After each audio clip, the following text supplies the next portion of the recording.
Hello বন্ধুরা, আপনারা সবাই ভালো আছেন তো? গদ্যময় জীবনের একটি নতুন ব্লগে আপনাদের সবাইকে স্বাগত। আজ বৃহস্পতিবার, আজকে নিরামিষ রান্না হবে। দুপুরবেলা মা একটা নতুন রেসিপি বানাবে, পটল পাসিন্দা। আমার সাথে সাথে আপনারাও দেখতে থাকুন মা কিভাবে রান্না করে। বন্ধুরা, আমি আজকে পটল পাসিন্দা করব।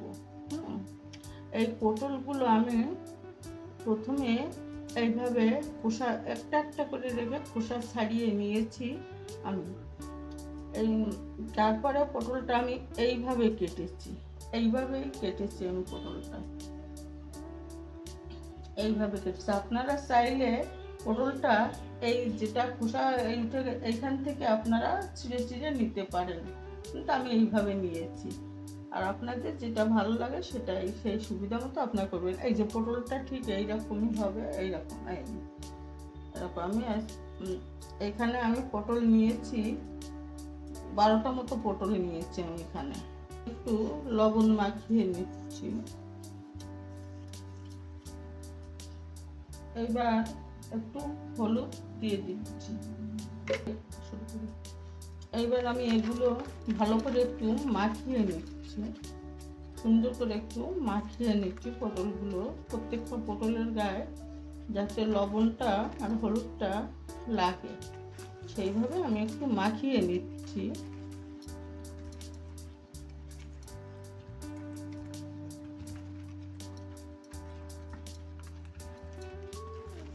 হলুদটা একটু হালকা দেবেন আপনারা, লবণটাও একটু কম দেবেন, হালকা দেবেন দিয়ে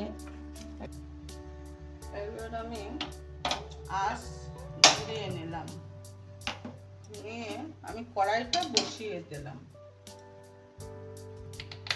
এবার আমি কড়াইতে তেল দেব। পটল ভাজতে বেশি তেল লাগে না, তাই আমি একটু কম করেই দিচ্ছি।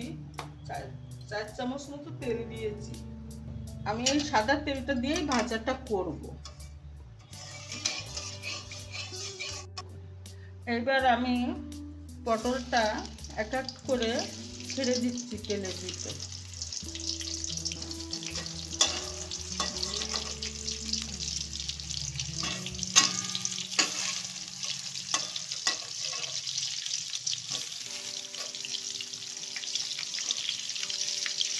একবারে হবে না, আমি দুইবারে ভেজে নেব পটলটা। এবার আমি একটু এগুলোকে নাড়িয়ে তেলের ভিতর যাতে পুরো পটলটায় তেল মাখানো হয়ে যায়। এবার এগুলো আমি আঁচটা কমিয়ে ভেজে নিচ্ছি। আজ বেশি থাকলে কি পুড়িয়ে উঠবে, ওই জন্য আঁচটা কমিয়ে আমি একটু ভেজে নিচ্ছি যাতে পটলের ভিতরটাও ভালো করে ভাজা হয়ে যায়। আমি বাটিতে জল নিয়েছি। এইবার এই জলের ভিতর আমি 1/2 চামচ লবণ দিয়ে দিচ্ছি, 1/2 চামচ মতো হলুদ দিয়ে দিচ্ছি, 1 চামচ মতো আদা বাটা দিয়ে দিচ্ছি, 1 চামচ মতো জিরে বাটা দিচ্ছি। তার ওই জিরেটা আর আদাটা আমি আগে পেস্ট করে রেখেছিলাম। 1 চামচ মতো জিরে পেস্ট দিয়ে দিচ্ছি। হাফ চামচ মতো আমি শুকনো লঙ্কার গুঁড়ো দিয়ে দিচ্ছি। ঝালটা আপনাদের আন্দাজ মতোই আপনারা দেবেন, আপনাদের যেমন খান।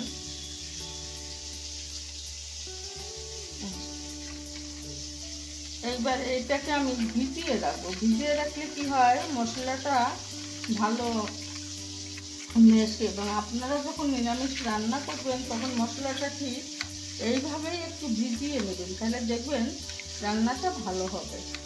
এটা আমি ভিজিয়ে রেখে দেব। এইবার পটলটা আমি একটু নাড়িয়ে নিই।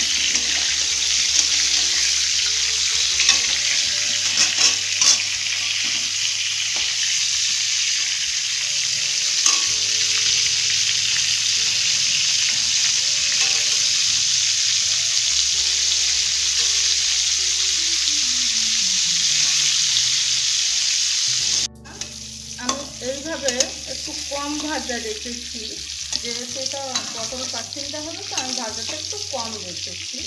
এই একেবারে বেশি কড়া ভাজা দেবেন না, আমি ভাজাটা একটু কম রেখেছি। এইবার আমি পটলটা তুলে নেব, তুলে নিয়ে বাকি পটলটা ঠিক এরকম করে আমি ভেজে নেব।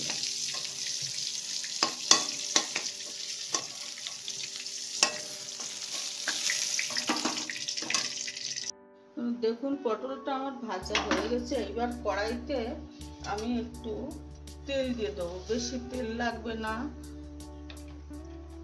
আমি কড়াইতে একটু গোটা গরম মশলা দিয়ে দেবো,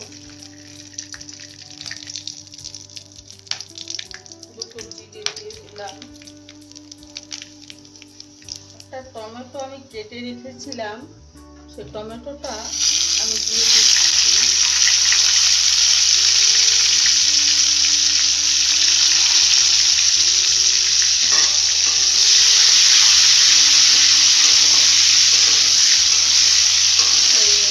পটল ভাজতে গিয়ে কড়াইটা একটু কালো হয়ে গেছে, যেহেতু পটলের একটা কড়াইটা আছে একটু অসুবিধে হবে না। টমেটোটা আমি একটু এইবার আমি দিয়ে দেবো আমার ভিজিয়ে রাখা যে মশলার জলটা ছিল সেইটা আমি কড়াইতে দিয়ে দেবো।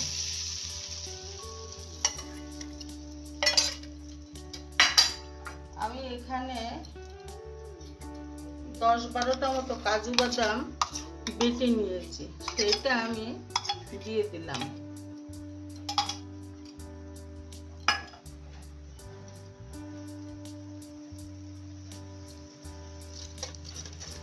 দেড়শো মতো টক দই আমি ফেটিয়ে নিয়েছি। টক দইটা ফেটিয়ে নিলে ভালো হবে। একটু চিনি, সামান্য চিনি আর সামান্য একটু লবণ দিয়ে টক দইটা আমি ফেটিয়ে নিয়েছি। এবার টক দইটা আমি দিয়ে দিলাম। এইবার মিডিয়াম আছে এইটা আমি একটু ফুটতে দেব।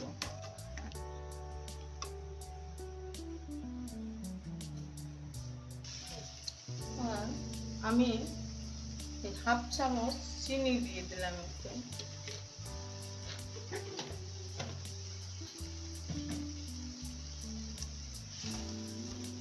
দেখুন মশলাটার কালারটা কেমন হয়েছে।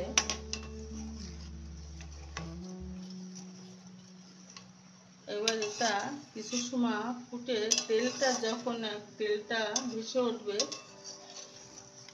তখন আমি ওইগুলো দেবো। এবার কিছু সময় এটা ফুটবে।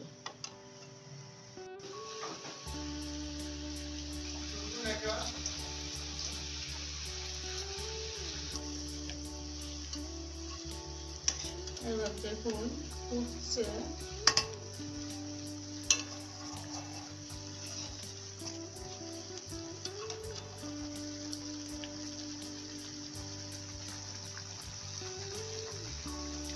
দেখুন আমার মশলাটা দিয়ে আমি কিন্তু খুব একটা বেশি তেল দিইনি, কিন্তু পুরো তেলটাই দেখুন ছেড়ে দিয়েছে মশলাটা দিয়ে। দেখুন দেখুন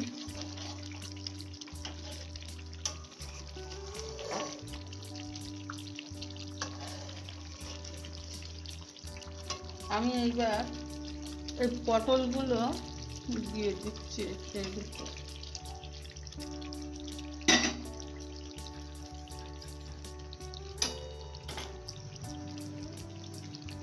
এবারে বাকি ধোয়া ওই জলটাও আমি এর ভিতর দিয়ে দিচ্ছি। ওই কাজু বাদাম করছিলাম, বেটেছিলাম, সেই জলটাও আমি এর ভিতর দিয়ে দিচ্ছি। আর জল লাগবে না, বেশি জল লাগে না। এইবার এইটা ফুটবে। এবার আমি এতে একটু কাসুরি মেথি গুঁড়ো করে দিয়ে দিলাম, যাতে টেস্টটা খুব ভালো হয়।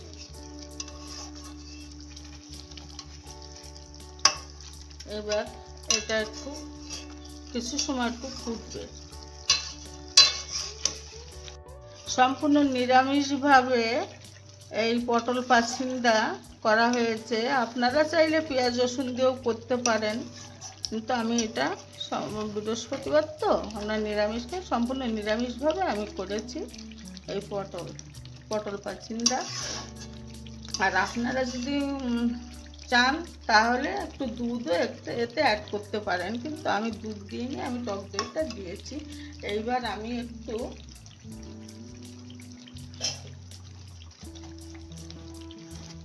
আমি একটু গরম মশলা দেব।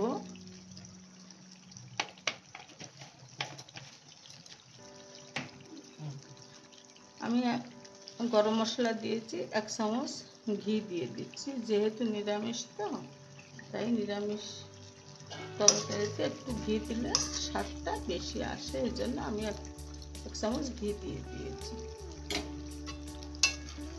দেখুন কালারটা কেমন এসছে, কষা কষা হয়েছে। আপনারা ভাত রুটির সঙ্গেও খেতে পারেন, ভাত দিয়েও খেতে পারেন। দেখুন পরোটার সঙ্গে খান, পরোটার সঙ্গেও খেতে পারেন, পরোটার সঙ্গে খেলে আরও ভালো লাগবে, দুর্দান্ত লাগবে। আর পটল পাছিন্দাটা হয়ে গেছে, দেখুন এরকম করে আপনারাও করবেন, বাড়িতে খেয়ে খুব দুর্দান্ত লাগবে। এই যে আমার হয়ে গেছে, আমি এইবার একটা বাটিতে এইটাকে সার্ভ করে নিচ্ছি।